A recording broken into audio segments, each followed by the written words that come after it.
अब पता चल रहा है आप ही के माध्यम से जो खबरें मिल रही हैं कि नरेंद्र मोदी अपनी इस विदेशी यात्रा पर डोनाल्ड ट्रंप से भी जल्दी मिलने वाले हैं।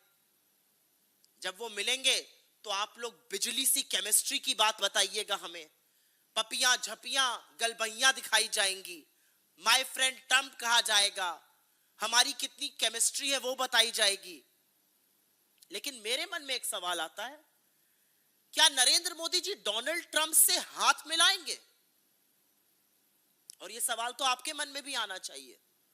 इसलिए आना चाहिए क्योंकि जब पहलगाम का नरसंहार हुआ था और उसके बाद जब भारत पाकिस्तान से मैच खेल रहा था और तो उसको जस्टिफाई करना था, तो भारतीय खिलाड़ियों ने पाकिस्तानी खिलाड़ियों से हाथ नहीं मिलाया था। तब पाकिस्तान हत्यारा था, आज अमेरिका हत्यारा है।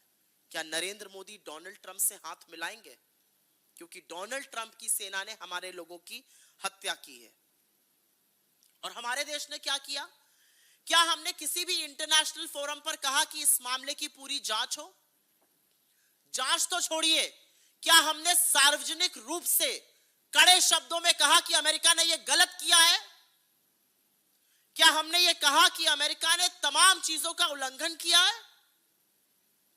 उस उल्लंघन में जेनेवा कन्वेंशन शामिल है, उस उल्लंघन में यूएन चार्टर का आर्टिकल 38 शामिल है। क्या हमने इस देश को आश्वासन दिया कि ऐसी हत्याएं दोबारा नहीं होंगी? नरेंद्र मोदी की सरकार ऐसा कुछ नहीं कर पाई। बड़ी दबी जबान में सकुचाते हुए, किंतु परंतु अपितु लगाते हुए विदेश मंत्री जयशंकर ने 13 जून को अमेरिकी चार्ज दी अफेयर्स को तलब किया गया, जो कोई बहुत बड़ी बात नहीं है, ये रूटीन डिप्लोमेटिक एक्सरसाइज होती है। और उसके बाद जयशंकर जी ने बयान दिया, वही लाल आंखों वाली रील बनाते हुए, कि हमने अमेरिका के सामने आपत्ति जताई है। हमने अमेरिका से कहा यह मामला जायज नहीं है, यह हत्या जायज नहीं है। लेकिन कुछ ही देर बाद अमेरिका के विदेश सचिव मार्को रूबियो का बयान आता है और उस बयान ने इस देश को शर्मसार करने का काम किया है। बखिया उधेड़ कर रख दी है नरेंद्र मोदी की, उनकी सरकार की और उनके विदेश मंत्री की।